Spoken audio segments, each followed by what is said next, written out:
The sound of power. It began with an unusual silence.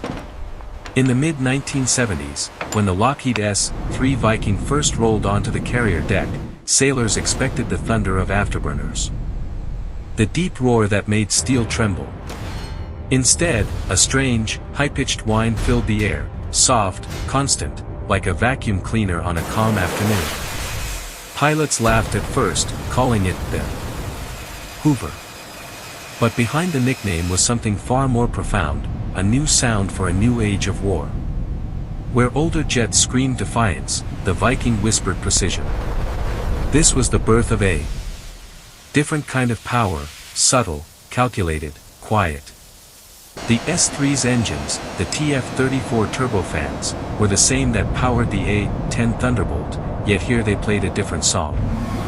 Instead of brute strength, they promised endurance and control, the steady heartbeat of an aircraft designed not to strike first but to watch, to listen, and to outlast. As its wheels left the deck for the first time, few realized they were witnessing the beginning of a legend, one that would fly for 3 decades, bridging eras of analog and digital, man and machine, war and peace. 2. The shadow. Below. Every invention is born from fear. For the Viking, that fear came from beneath the waves. In the 1960s, the Soviet Union's new generation of nuclear submarines threatened to tip the balance of the Cold War. They could remain hidden for months, travel faster than destroyers, and carry missiles capable of ending cities. The US Navy needed eyes sharper than sonar, faster than ships, smarter than men. Traditional patrol bombers like the P-3 Orion were powerful but too slow to react. The Navy required something that could live with the fleet, launch from a carrier, follow the battle group, and guard its underbelly. Thus, the shadow below created the vision above. The Viking would become the first jet-powered submarine hunter in history, part scout, part sentinel, part avenger. It was the Navy's answer to an invisible enemy, a guardian angel born not of noise, but of quiet, relentless vigilance. 3. The VSX program. In 1964, a line was drawn. The VSX program, carrier-based ASW aircraft experimental, was the Navy's official challenge to the world's engineers: build a submarine hunter small enough for a carrier, fast enough for a jet, smart enough for tomorrow. The competition was fierce. LTV, Grumman, General Dynamics, and Lockheed all submitted designs that promised miracles. Lockheed's team, still celebrated for the U-2N State Route 71, proposed a twin-engine aircraft blending efficiency with versatility. Its soul would be sensors, not guns. Its eyes, radar, sonar, magnetic anomaly detection, infrared, and computers, all speaking one language. Behind locked doors in Burbank, California, the Vikings' digital heart began to take shape. They called it LAMS, the Lockheed Anti-Submarine Mission System, a fusion of analog switches and the newborn logic of microchips. It could process hundreds of sonar signals at once, turning ocean noise into visual symphonies on green radar screens. Where others saw chaos, the Viking would see pattern. It was not merely a machine, it was an intelligence. 4. The birth of the Viking. By 1972, the Lockheed design had triumphed. Designated the S-3 Viking, it first flew on January 21 from Burbank Airport. Observers described it as elegant yet powerful, its high-mounted wings and broad tail giving it the poise of a seabird. When it joined the USS John F. Kennedy for trials, the Viking proved itself beyond expectation.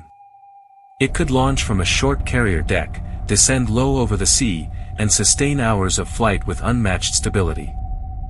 Its crew of 4, pilot, co-pilot, tactical coordinator, and sensor operator, worked in harmony with computers that extended their senses. The Viking didn't just enter service, it redefined what service meant. It was a flying command post, an airborne data center, a harbinger of the Navy's digital future. On February 20, 1974, the first S-3A officially joined VS-41, the Shamrocks of NAS. North Island.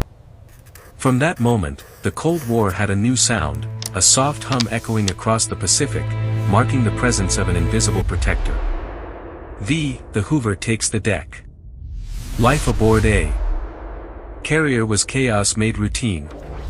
Jet blast, catapults, salt spray, an orchestra of danger. And in that chaos, the Viking arrived, humming like no other aircraft before it. Deck crews loved and mocked it in equal measure. Its whine cut through the roar of tomcats and phantoms, earning instant recognition. It looked less like a hunter and more like an unassuming workhorse. But those who flew it knew the truth: the Viking was smarter than most of its peers. In the ready room, pilots whispered of its capabilities, how it could detect a periscope from miles away, how its computers adjusted flight paths automatically, how it could refuel other jets in mid-air when equipped with a buddy pod. The nickname, War Hoover, stuck. Not as an insult, but as a badge of honor. It symbolized dependability, the machine that kept the decks alive and the oceans quiet. For nearly 2 decades, the Hoover would guard the fleet, unseen but indispensable, loyal as the men who maintained it. 6. The crisis of readiness. By the mid-1980s, time began to erode even the best-built machines. Parts wore down. Budgets shrank. And as newer aircraft like the F/A-18 Hornet claimed the spotlight, the Viking was quietly left in the shadows. Supply chains broke down. Spare parts became rarer than submarines themselves. Entire squadrons were grounded, cannibalizing one aircraft to keep another alive. Crews grew frustrated, engineers disillusioned, commanders desperate. Yet the Viking endured. Its rugged design, overbuilt for survival, kept it flying through ingenuity and determination. In hangars across Oceania and North Island, mechanics became magicians, fabricating parts by hand, coaxing tired turbines to life. They called it the crisis of readiness, but it was more than a crisis, it was a test of loyalty.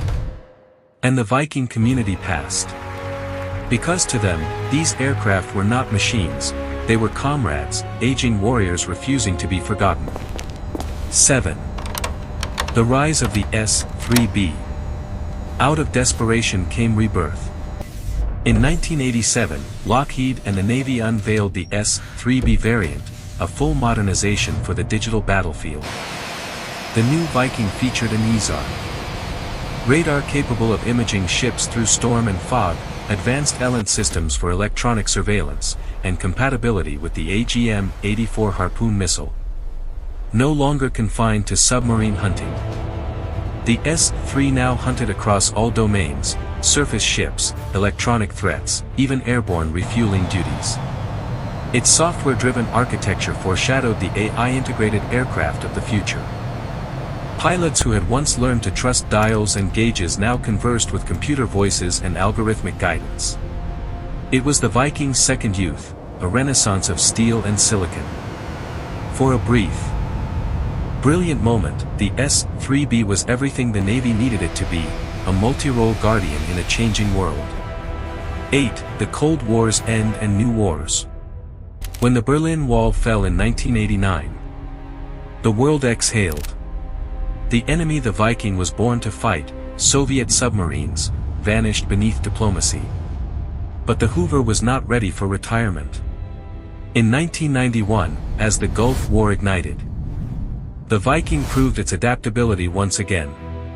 Deployed from USS Ranger and USS Theodore Roosevelt, it scouted enemy fleets, jammed communications, and launched Harpoon missiles at Iraqi ships. It even refueled strike aircraft, extending the reach of Hornets and intruders over the desert.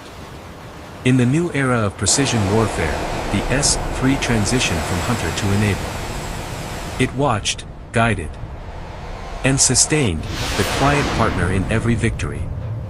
Through Somalia, Kosovo, and Iraq, the Vikings' role evolved from tactical to strategic. It became a symbol of adaptation, the Cold War machine that refused to become obsolete.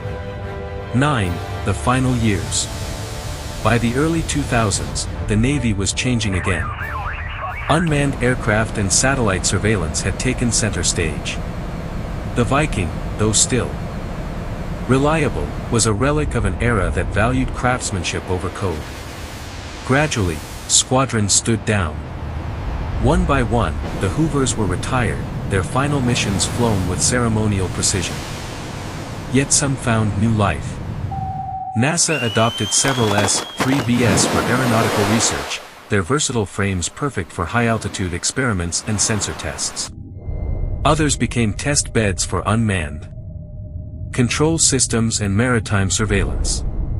In 2009, the last Navy Viking was officially retired from operational service. The final flight of VS-22, the Checkmates, marked the end of an age. As the aircraft landed for the last time, its engine still sang that distinctive note, a soft, steady whine that had once echoed across every ocean. The sound of power had become the sound of memory. The legacy. Today, the S-3 Viking rests in museums, boneyards, and training facilities around the world. Its gray fuselage, faded but unbowed, stands as a reminder of a time when machines and men shared instinct and trust. Historians call it the forgotten workhorse of the fleet. But to those who served, it was family. Its crew rooms echoed with stories of long missions, near misses, and quiet victories that never made headlines. Technologically, the Viking was decades ahead of its time, an aircraft that taught the Navy how to merge data, how to trust machines, how to see what cannot be seen. Its legacy lives not in hardware, but in philosophy. Every modern maritime surveillance drone, every AI fusion sensor, carries a trace of the Viking's DNA. And if you stand quietly at sunset on the deck of an American carrier, listening to the distant hum of turbofans, you might still hear it. That high, familiar note of a machine that refused to die. The Viking story is not one of war, but of evolution. A testament to human ingenuity and the enduring bond between man and machine. As the credits roll on its history, a final line remains. The sea never forgets those who listen.